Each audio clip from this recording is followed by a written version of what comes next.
taken about 3 years, but finally Wii owners have a first-person shooter that's not a port and doesn't suck. Hey, look at that, it is possible. Obviously, I'm talking about the Conduit from High Voltage Software, a futuristic first-person shooter designed from the ground up for Wii owners who just want to shoot the hell out of stuff. Guys like me, in other words.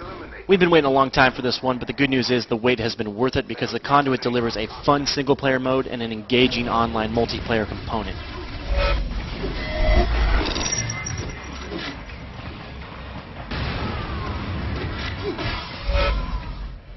One of the big complaints I've seen of the Conduit is that it's like every other shooter on every other console, and that if it weren't for Wii, nobody would care. And that, I have to say, is partly true. When you strip away all the extra bells and whistles, you're left with a first-person shooter in which you shoot, yes, aliens. And I don't know if you've noticed, but there are a couple of those on the market already. That being true, though, there aren't too many of them for Wii, and High Voltage has done a good job of presenting a unique twist on the same old alien storyline. You are Agent Ford, a badass with a gun who works for the Trust, a secret government organization hell-bent on, well, you're going to have to play because I can't tell you. Obviously, Nintendo and Rare don't hang out at lunch anymore, but the good news is High Voltage has delivered in Rare's absence a title that feels very much like a Wii version of Perfect Dark. And, of course, I'd be remiss if I didn't talk about the tech powering the Conduit. This is an impressive 3D engine that allows for advanced lighting, particle, and texturing effects. You're going to find bump maps on just about everything in the game. You've got HDR lighting, you've got shimmering water with transparency, reflections, and dynamic morphing. It just goes on and on and on. The graphics have been one of the Conduit's big selling points, and now that I've played through the final game, I can tell you, yes, it does deliver, and I think you will be impressed. I've only got a couple presentational issues with the game, the first being that you do see the same enemies repeating over and over and over throughout the experience, and that gets a bit old. Second, the frame rate does take some hits here and there. It will chug now and again, and actually the funny part is that also reminds me of Perfect Dark.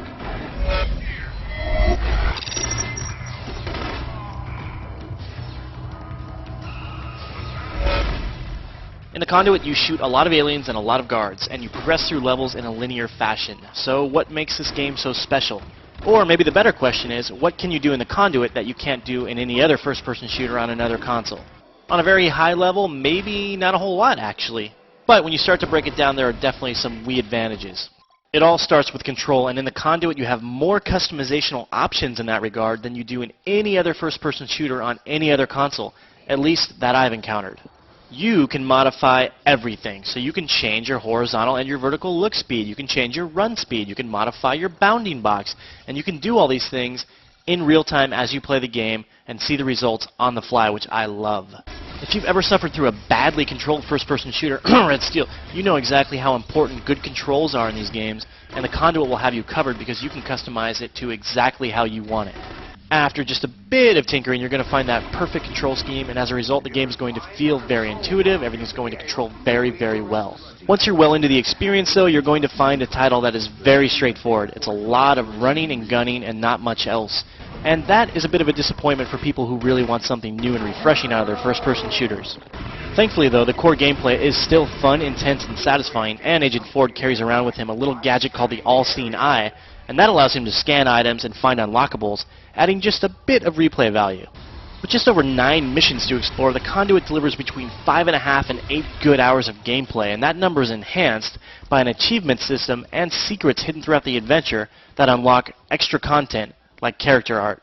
And when you're all done with the single-player mode, you can jump online and team up or compete against up to 11 other people.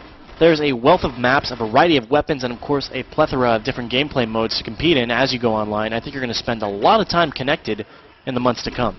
As I tested the online mode for this review, it yielded mixed results. Sometimes I would have a very laggy situation where I couldn't even follow the characters on screen, and other times everything ran smoothly and I had a fantastic experience. So how it all pans out in the end, I guess that's going to depend on your connection and just how many people are playing. Hold on tight.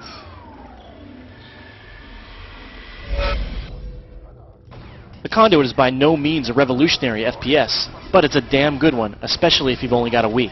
Great controls and great tech surround an experience that's a lot of fun, even if it doesn't feel entirely new. And while the single-player mode may end a little abruptly for my taste, the online one will keep you busy for a long time to come. Don't forget, for my full written review, check out IGN.com.